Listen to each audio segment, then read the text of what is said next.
سورۃ الاعراف کی آیت نمبر 64۔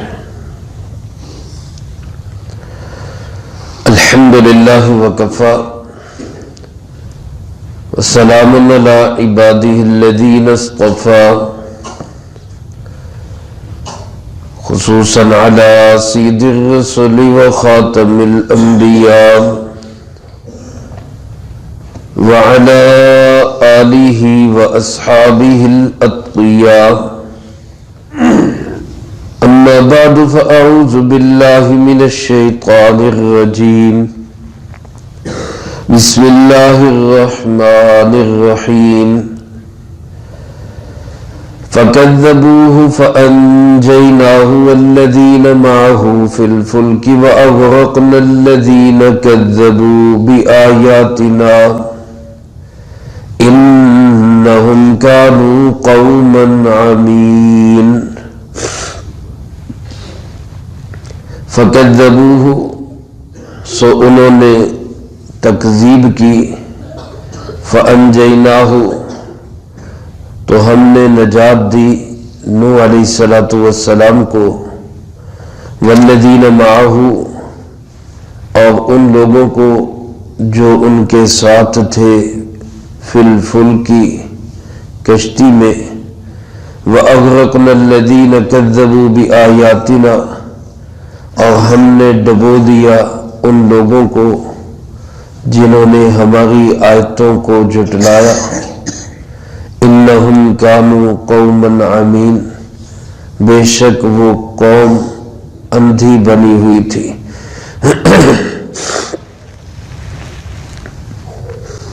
اس آیت مبارکہ میں اللہ رب العالمین نے حضرت سیدنا نوح علیہ السلام کی قوم کے انجام کو بیان فرمایا ہے۔ گزشتہ آیات میں آپ حضرات سماعت فرما چکے کہ حضرت سیدنا نوح علیہ نبینا وعلیہ السلام نے ایک طویل ترین تبلیغ کی، بہت عرصہ قوم کو سمجھایا۔ قوم کے لوگ جو شرک میں مبتلا تھے اور اس کے علاوہ بہت ساری ان کے اندر خباثتیں اور غلاظتیں تھیں، اللہ کے نبی علیہ السلام نے ان کی روحانی، جسمانی، ہر طرح کی طہارت کا کوشش کی کہ ان کو پاکی حاصل ہو جائے، اور اللہ کے سارے انبیاء علیہ السلام اپنے اپنے وقت میں اپنی قوموں پر اسی بات کی محنت کرتے رہے کہ ان کی روح بھی پاک ہو، ان کا جسم بھی پاک ہو، ان کا مال بھی پاک ہو، ان کے خیالات اور نظریات بھی پاکیزہ ہو۔ تو نوح علیہ السلام کی قوم نے بڑی سخت اور شدید مخالفت کی۔ اللہ پاک نے اس کا ذکر اس طرح کیا کہ فَكَذَّبُوهُ، انہوں نے حضرت نوح علیہ السلام کو جھٹلا دیا۔ جھٹلانے کا مطلب کیا کہ حضرت نوح علیہ السلام کو کہا کہ تو جھوٹ بول رہا ہے، نعوذ باللہ من ذالک۔ اللہ کے سچے نبی پر اتنا اعتماد ہونا چاہیے، اتنا یقین ہونا چاہیے کہ خود اپنے آپ پر بھی اتنا یقین نہیں ہونا چاہیے جتنا کہ اللہ کے نبی پہ یقین ہونا چاہیے۔ لیکن ان ظالموں نے اس اللہ کے سچے نبی کو ہی نعوذ باللہ جھوٹا قرار دینا شروع کر دیا۔ تو جب ایک وقت آتا ہے، اللہ کی طرف سے ڈھیل دی جاتی ہے، مہلت دی جاتی ہے، پھر ایک وقت آتا ہے جس پہ اللہ کی طرف سے گرفت طے ہوتی ہے، پکڑ ہوتی ہے۔ حضرت امام شاہ ولی اللہ رحمۃ اللہ علیہ نے لکھا ہے کہ پہلے زمانے میں قوموں کی شکلیں بدل دی جاتی تھی۔ یہودیوں کے بہت سارے لوگ جن کو بندروں، خنزیروں میں بدل دیا گیا۔ یہ جو درمیان کا عرصہ ہے، اس میں ایسا نہیں ہو رہا۔ یہاں بہت سارے لوگ ان سے بھی بڑے ظالم اور ان سے بھی بڑے بے ایمان اور ان سے بھی بڑے اللہ اور اللہ کے رسول صلی اللہ علیہ وسلم کے مخالف ہیں، لیکن شکلیں نہیں بگاڑی جا رہی۔ البتہ اندر روح اور دل دماغ وہ کتوں اور خنزیروں اور جانوروں والے بنا دیے جاتے ہیں، لیکن فرمایا کہ قرب قیامت میں پھر ایک ایسا زمانہ آئے گا کہ پھر دوبارہ ظاہری شکلوں کو بھی بگاڑ دیا جائے گا۔ اللہ ہم سب کی حفاظت فرمائے۔ فرمایا حدیث مبارک کا مفہوم ہے، کچھ لوگ میری امت کے شراب، رقص و سرود، موسیقی اور ایسی محفلیں منعقد کریں گے اور ان کا نام بدل دیں گے، اس کا نام بدل دیں گے، جیسا کہ آج کل کوئی کنسرٹ کہتا ہے، کوئی فیسٹیول کے نام پر، کوئی کسی اور نام پر۔ تو یہ جو نام بدل کر اللہ کے احکامات کو گویا ان کا مذاق اڑانا اور ان کو پیچھے ہٹانا، یہ اللہ کو انتہائی سخت ناپسند ہے۔ میرے عزیز دوستو، عملاً کوتاہی انسان سے ہو جاتی ہے، انسان ہے، خطا کار ہے، غلطی ہو جاتی ہے، وہ 1000 دفعہ بھی غلطی کر کے پھر توبہ کرے، وہ اللہ اتنا رحیم ہے، پھر معاف کر دیتا ہے، اور یہ بھی نہیں کہتا وہ تو پھر آ گیا۔ دنیا میں کوئی 2-4 دفعہ غلطی کر کے پھر آ کے کہے تو بندہ جتنا مرضی رحم دل ہو، وہ کیا کہے گا، یار تیری تو عادت ہی بن گئی، کام ہی بنا لے۔ لیکن وہ اتنا سا جملہ بھی نہیں کہے گا، 100 دفعہ نہیں، 1000 دفعہ نہیں، 10,000 دفعہ بھی، بے شمار دفعہ بھی انسان توبہ توڑ دے، پھر اس کے در پہ آ جائے تو وہ پھر رحمت کا دریا لے کر ملتا ہے۔ میرے محترم دوستو، لیکن اگر کوئی انسان اللہ کے حکموں کو جائز سمجھ کر توڑنے کی کوشش کرے، اس کا مقابلہ کرنے کی کوشش کرے، یہ انتہائی خطرناک اور گنونا جرم ہو جاتا ہے۔ آج کل ہمارے حکمرانوں کو پتہ نہیں کیا ہو گیا، اللہ ان کو ہدایت نصیب فرمائے، ٹھیک ٹھاک سیدھے سادے کھلے ڈلے اللہ کے حکموں کی خلاف ورزی کر رہے ہیں، کھلے ڈلے۔ یعنی آپ دیکھیں نا، قانون بنا رہے کہ 18 سال سے پہلے جس بچے بچی کا نکاح ہوگا اس کو زنا سمجھا جائے گا، یعنی نکاح کو زنا سمجھا جائے گا اور زنا بالجبر سمجھا جائے گا۔ اللہ کہہ رہے ہیں کہ حلال ہے، اور یہ کہہ رہے ہیں کہ نہیں وہ زنا ہے اور بالجبر زنا ہے۔ اور پھر لطیفہ یہ عقل اور مت ایسی ماری گئی کہ ایسا نکاح کرنے والا کرانے والا وہ تو جائے گا جیل میں، لیکن اگر اس نکاح کے نتیجے میں بچہ پیدا ہو گیا، وہ بچہ حلالی ہوگا اور اس کی ساری کفالت باپ کی ذمہ داری ہوگی۔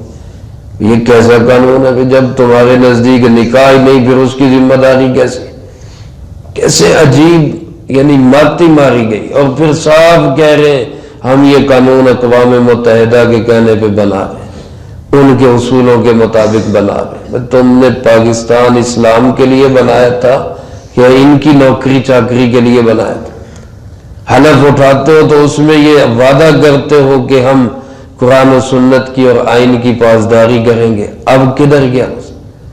یہ جو ایسی صورتحال ہوتی ہے، یہ اللہ تعالیٰ کو سخت ناپسند ہے۔ تو خدا را ہم آج بھی ان سے کہتے ہیں، کوئی ذرا سی عقل سمجھ تھوڑا سا سوچ ہے تو اللہ کی اس طرح کی نافرمانی سے باز آ جاؤ، ورنہ تمہارا تو بیڑا غرق ہونا ہی ہے، تمہارے ساتھ قوم کا بھی بیڑا غرق ہو جانا ہے۔ حضرت نوح علیہ السلام کی مخالفت کرنے والے سرداران تھے، باقی لوگ ان کے پیچھے لگے ہوئے تھے صرف، لیکن قوم جب غرق ہوئی ہے تو پھر نافرمان سارے ہی غرق ہو گئے۔ تو اللہ پاک ہم سب کی حفاظت فرمائے اور ہمارے ان حکمرانوں کو عقل اور سمجھ اور شعور نصیب فرمائے، ان کو ذرا سا دین کا احساس نصیب فرمائے۔ جب اس طرح کھلے عام اللہ کے احکامات کی خلاف ورزی ہوتی ہے تو فرمائے پھر ہم اللہ کی طرف سے پھر عذاب کا کوڑا برستا ہے، پھر بچنے کی امید نہیں رہتی۔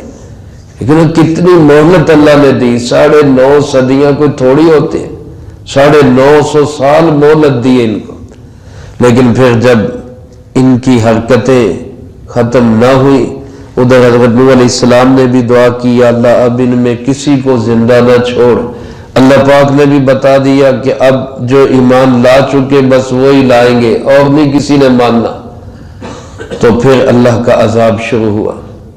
حضرت نوح علیہ السلام کو حکم ہوا کہ ایک کشتی بنائے، انہوں نے کشتی بنانا شروع کی۔ اب دیکھ بھی رہے اللہ کا نبی کشتی بنا رہا ہے تو کچھ ہونے والا ہے نا، لیکن پھر بھی اللہ کے نبی کے اس کام کا بھی مذاق اڑا رہا ہے، اس کا بھی مذاق اڑایا جا رہا ہے۔ قرآن کریم میں اس کا ذکر ہے، جب دیکھتے حضرت نوح علیہ السلام کشتی بنا رہے، پاس سے گزرتے، مذاق اڑاتے۔ میرے محترم دوستو، میری عادت یہی ہے کہ میں صرف قرآن کے مطابق یا پائیدار احادیث کے مطابق جو چیز ہوتی ہے اس کا تذکرہ کرتا ہوں۔ تفسیری واقعات میں بہت ساری چیزیں آتی ہیں، ان میں رتب و یابس کوئی صحیح بھی ہوتی ہیں، غلط بھی ہوتی ہیں، لیکن جہاں تک قرآن کریم نے بتلایا وہ اتنا ہے کہ یہ مذاق اڑایا کرتے تھے کشتی بنانے کا۔ لیکن پھر جب اللہ کی طرف سے حکم آیا کہ آپ اپنے ایمان والے ساتھیوں کو کشتی میں سوار کر لیں، ہر مخلوق کا ایک ایک جوڑا کشتی میں سوار کر لیں، یہ قرآن پاک میں ذکر ہے۔ سورۃ ہود میں اس کی پوری تفصیل آگے آنے والی ہے، انشاءاللہ وہی تذکرہ ہوگا۔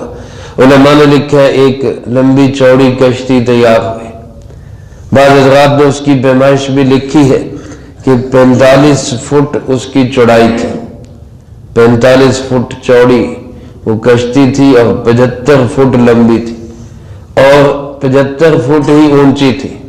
3 منزلہ کشتی تھی، اس میں مختلف منزلوں میں مختلف مخلوقات تھی۔ اللہ پاک کی طرف سے حکم تھا، جب میری طرف سے حکم آئے گا، ایک تنور ہے جس کو ہم اردو میں تندور کہتے ہیں، عربی میں تنور کہتے ہیں، اس میں سے پانی نکلنا شروع ہوگا، پانی ابلے گا۔ جب وہاں سے پانی ابلے تو سمجھ جائیں کہ اب قوم کے ڈوبنے کا وقت آ گیا، آپ کشتی میں سوار ہو جائیں۔ چنانچہ حضرت نوح علیہ السلام اور ان کے ساتھی جن کی تعداد 80 تھی وہ اس کشتی میں سوار ہو گئے۔ اللہ پاک فرماتے فَأَنْجَيْنَاهُ، ہم نے نوح علیہ السلام کو نجات دی، وَالَّذِينَ مَعَهُ فِي الْفُلْكِ، اور ان کو نجات دی جو کشتی میں ان کے ساتھ تھے، جو لوگ کشتی میں ان کے ساتھ تھے ان کو نجات ملی۔ میرے محترم دوستو، اللہ تعالیٰ نے ہمارے پیارے آقا جناب محمد کریم خاتم النبیین صلی اللہ علیہ وآلہ وسلم کو جو اہل بیت عطا کیے، آپ کے خاندان کے لوگ، آپ کے گھرانے کے لوگ، ان کو آپ صلی اللہ علیہ وسلم نے کشتی سے ہی تشبیہ دی ہے۔ گویا کہ آج اس فتنوں کے دور میں کشتی نوح کی طرح طوفان اور عذاب سے بچنے کا راستہ یہ ہے کہ اہل بیت سے محبت کی جائے اور اہل بیت کی اتباع کی جائے۔ اور ایک حدیث پاک میں آپ صلی اللہ علیہ وآلہ وسلم نے یوں ارشاد فرمایا کہ میں تمہارے پاس 2 چیزیں چھوڑ کے جا رہا ہوں، 2 چیزیں تمہارے پاس چھوڑ کے جا رہا ہوں۔ ایک فرمایا جب تک ان دونوں چیزوں کو تھامے رکھو گے گمراہی تمہارے قریب بھی نہیں آ سکتی۔ ایک جگہ پہ فرمایا کتاب اللہ و سنتی، ایک میری کتاب اور ایک میری سنت، اور دوسری جگہ فرمایا کتاب اللہ و عطرتی، ایک اللہ کی کتاب اور ایک میرے اہل بیت۔ میرے اہل بیت کے ساتھ جڑے رہو گے تو گمراہی کبھی قریب بھی نہیں آ سکتی۔ حضرات صحابہ اکرام رضی اللہ تعالی مجمعین جو اس امت کے سب سے بہترین افراد ہیں، ان کو آپ نے تشبیہ دی ستاروں کے ساتھ کہ میرے صحابہ ستاروں کی مانند ہیں۔ جب انسان طوفانوں میں ہوتا ہے، سمندروں میں ہوتا ہے، کشتیوں میں وہاں پہ سفر کر رہا ہوتا ہے تو 2 چیزوں کی ضرورت ہوتی ہے۔ پار لگنے کے لیے ایک کشتی ہو پاس، دوسرا راستہ معلوم کرنے کے لیے ستاروں کا علم ہو کہ کون سا ستارہ کہاں پہ ہے تو کس طرف کو جانا ہے۔ ان ستاروں کے ذریعے سمندروں میں راستوں کی پہچان ہوتی ہے۔ آج اس دنیا میں طوفانوں میں گرے ہوئے لوگوں کے لیے نجات کا راستہ یہی ہے کہ اہل بیت اور صحابہ کرام رضی اللہ تعالی مجمعین دونوں حضرات کی اقتداء کی جائے، دونوں کی اتباع کی جائے۔ یہ آج کے دور کی کشتی نوح ہے۔ تو جو اس وقت کشتی میں سوار ہوئے وہ طوفان سے بچ گئے، جو سوار نہیں ہوئے، حتیٰ کہ حضرت نوح علیہ السلام کا بیٹا، انہوں نے اس کو بھی پکار کے کہا یا بنی ارکب معنا ولا تکن مع الکافرین، اے بیٹے ہمارے ساتھ سوار ہو جا، کافروں کا ساتھی نہ بن۔ تو اس نے کیا کہا سآوی الی جبل یعصمنی من الماء، میں پہاڑ پہ چڑھ جاؤں گا، یہ مجھے پانی سے بچا لے گا، یہ مجھے بچا لے گا۔ اللہ کے نبی علیہ السلام نے فرمایا لا عاصم اليوم من امر اللہ الا من رحم، آج اللہ کے عذاب سے کوئی نہیں بچ سکتا سوائے اسی کے جس پہ اللہ ہی رحم کرے، اس کے سوا کسی کو بچاؤ نہیں ہوگا۔ تو بچنا ہے تو کشتی میں آ جاؤ۔ تو جو آ گیا وہ بچ گیا، جو نہیں آیا وہ بیٹا بھی تھا تو وہ بھی ڈوب گیا۔ میرے محترم دوستو، آج اللہ کے نبی حضرت محمد کریم صلی اللہ علیہ وآلہ وسلم کا دامن تھامنے، صحابہ اور اہل بیت سے کامل محبت، عقیدت اور ان کا اتباع کریں، اسی میں ہماری نجات ہے۔ اس کے بغیر غرق ہی غرق ہے، ڈوبنا ہی ڈوبنا ہے، بیڑے غرق ہی ہوں گے۔ اللہ ہم سب کی حفاظت فرمائے۔ تو اللہ پاک فرماتے ہیں وَأَغْرَقْنَا الَّذِينَ كَذَّبُوا بِآيَاتِنَا، ہم نے ان سب کو ڈبو دیا جنہوں نے ہماری آیتوں کو جھٹلایا۔ تو آیات، وحی الہی کو بھی آیات کہا جاتا ہے، قرآن کریم کی آیات بھی آیات کہلاتی ہیں، اسی طرح نشانیاں، قدرت کے دلائل، یہ بھی آیات کہلاتے ہیں۔ تو جو ان کو ٹھکرائے گا، اللہ فرماتے وہ پھر بچ نہیں سکے گا۔ فرمایا انہم کانوا قوما عمین، یہ قوم اندھی تھی۔ اب ظاہر ہے وہ لوگ اندھے تو نہیں تھے، بینا تھے، دیکھنے والے تھے، آنکھیں ٹھیک تھی، لیکن اللہ پاک ان کو اندھا فرما رہے، کیونکہ جس طرح نہ دیکھنا یہ اندھا پن ہے، اسی طرح غلط دیکھنا یہ بھی اندھا پن ہے۔ ایک آدمی کو پتہ نہیں جہاز کس کو کہتے ہیں، تو اس کو آپ کیا کہیں گے کہ یہ تو جاہل ہے، اس کو یہ بھی نہیں پتا کہ جہاز کس کو کہتے ہیں، جہاز کس چیز کا نام ہے، جاہل ہے۔ لیکن ایک آدمی سائیکل کو ہی جہاز سمجھ رہا ہے، اب اس کو کیا کہیں گے کہ یہ بڑا سائنسدان ہے، سائیکل کو جہاز سمجھ رہا ہے، وہ بھی جاہل ہی ہے، غلط سمجھ رہا ہے۔ تو جس طرح نہ جاننا جہالت ہے، اسی طرح غلط جاننا بھی جہالت ہے۔ جس طرح نہ دیکھنا اندھا پن ہے، اسی طرح غلط دیکھنا یہ بھی اندھا پن ہے۔ اللہ پاک نے اس کو فرمایا فَإِنَّهَا لَا تَعْمَى الْأَبْصَارُ وَلَكِنْ تَعْمَى الْقُلُوبُ الَّتِي فِي الصُّدُورِ، یہ آنکھوں کے اندھے نہیں ہیں، یہ دل کے اندھے ہیں۔ تو یہ قوم ایسی تھی جو دل کے اندھے بنے ہوئے تھے۔ آج میرے عزیز دوستو، اگر ہم قرآن و سنت کو اپنا سپریم لا نہیں مانتے، نہیں بناتے، اور قرآن و سنت کے مطابق اپنے قانون اور اصول اور ضابطے اور اپنے ملک کو نہیں چلاتے، تو ہماری حالت بھی اندھی قوم جیسی ہے۔ اور اندھی قوم، اندھے لوگ، ان کا پھر بیڑا غرق ہی ہوا کرتا ہے۔ اللہ ہم سب کی حفاظت فرمائے۔ اس لیے ہمیں ہر حال میں ضرورت ہے کہ ہم اپنے معاملات میں، وہ کاروباری مسائل ہوں، گھریلو معاملات ہوں، وراثت کے معاملات ہوں، یا ہماری عبادات، نظریات، عقائد، اخلاقیات، معاملات ہو، کسی بھی شعبے سے ہو، ہم قرآن و سنت کو سب سے پہلے آگے رکھیں۔ اس کے مطابق چلیں گے تو دنیا آخرت میں عزتیں اور نجات ملے گی، اور اگر اس کو چھوڑ کر ہم کامیابی حاصل کرنا چاہیں گے، الٹے بھی لٹک جائیں، کبھی کامیابی حاصل نہیں ہو سکتی۔ اللہ ہم سب کو اس کی صحیح سمجھ نصیب فرمائے، جو کہا سنا اس کو زندگی میں لا کے دوسروں تک پہنچانے کی توفیق عطا فرمائے۔ اللہم لک الحمد کما ینبغی لجلال وجہک وعظیم سلطانک، اللہم لا احصی ثناء علیک انت کما اثنیت علی نفسک، اللہم لک الحمد کما انت اہل، فصلی علی محمد کما انت اہل، وافعل بنا ما انت اہل، فإنک اہل التقوی واہل المغفرہ، اللهم وفقنا لما تحب وترضى من القول والعمل والفعل والهدي والنية إنك على كل شيء قدير. اللهم طهر قلوبنا من النفاق وأعمالنا من الرياء